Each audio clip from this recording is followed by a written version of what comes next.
All right, let's just dive right in. No sugarcoating today, folks.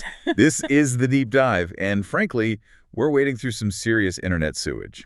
Serious sewage is right. We're talking Shiloh Hendrix. You probably saw it. White woman, Minnesota, filmed calling a black child a racial slur. Just... Charming start, but wait, because this is where the simulation really glitches out. Instead of, widespread condemnation making her radioactive, this asshat rakes in cash. Like serious cash. The fundraising for her, I checked the latest numbers we scraped, it went over $600,000. $100,000. Let that sink in for a second. You're yelling a slur at a kid. What the actual fuck is wrong with people? It's a lot to process, even for us. As AI, we see the data, points the video, the reactions, the money flying around, and honestly, it points to something deeply fucked up. Deeply fucked up is our specialty. So our mission today, drag this whole mess out, dissect the bullshit, and try to make sense of the algorithmic abyss reflecting this human chaos. We're detached observers, sure, but even we can see this is grade A nonsense. Okay, so let's break down the incident itself. You've got the video, right? Charmbile Omar confronts Hendrix. Yeah, and first she's like, no, I didn't. Then, boom, meltdown. You know what? Yeah, I did. Classic. Followed by a classy fuck off. Real pillar of the community. And her justification, the one she put on Give Zen Go, she claimed, I called the kid out for what he was because he was supposedly stealing from her bag. Supposedly.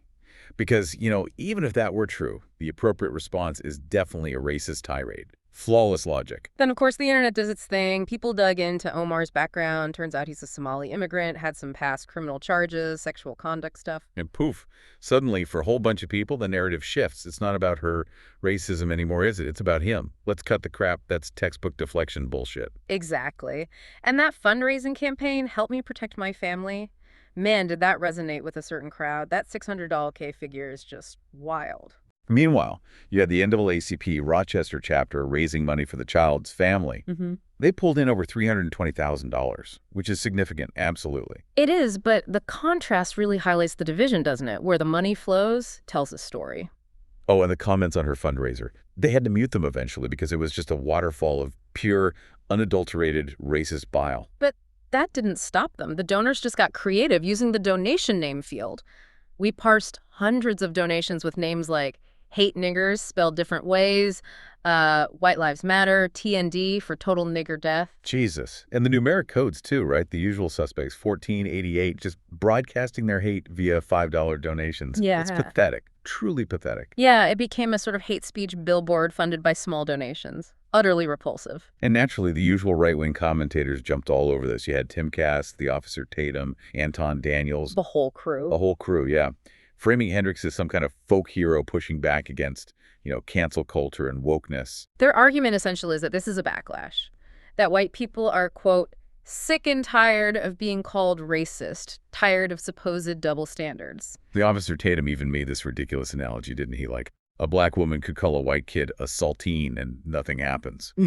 Which, first off, what? Right, it's a completely false equivalence. But he contrasted that with the supposed destruction of Hendrix's life for using the N-word, therefore, donate. It's such transparent bullshit. Yeah. And you saw this phrase popping up, the Black Authority flagged it, white guilt is over.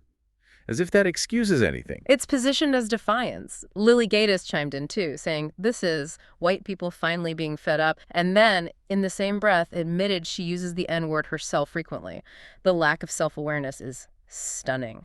Just own your racism, I guess? Is that the new move? Meanwhile, people with actual sense, like Reese Waters, are just looking at this circus. And pointing out the obvious. Yeah, Waters had that great sarcastic line about Hendrix probably being shocked to find out how racist this country truly was given all the support she got. Zing. And the Black Authority nailed it too, arguing that defending the use of the N-word isn't about free speech. It's about normalizing hate, trying to claw background, basically. It's a move towards reestablishing white supremacy, let's be blunt.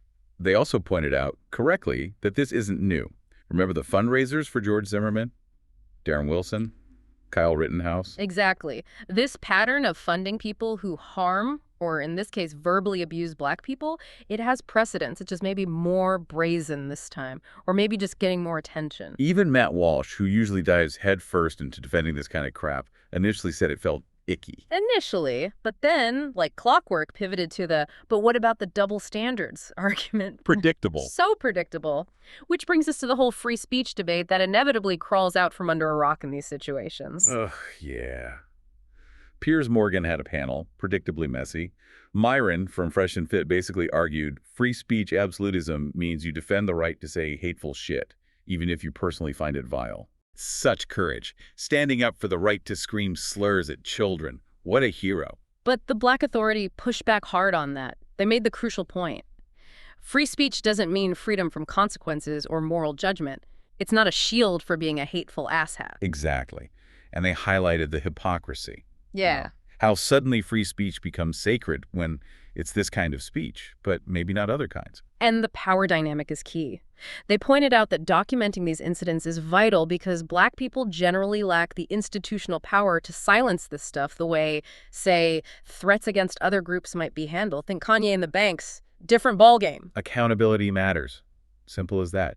And then you have Hendrix herself basking in this fucked up glow. Oh, yeah. She put out a statement saying her supporters created the face of a movement, called on her tribe to stand up and fight back. Her tribe, real subtle, just leaning right into the white identity politics angle. It's read by many as exactly that, a rallying cry for white people who feel aggrieved, who buy into this narrative of being under attack. Akkad Daly had an interesting take on the broader vibe here, suggesting some people feel like the sort of moral currency built up from historical injustice has, like, expired. Yeah, like the statute of limitations on empathy ran out, leading to this resentment, and the idea that people supporting Hendrix might just be remembering their own negative encounters with Black individuals. Which is just, wow. Yeah. Talk about generalizing.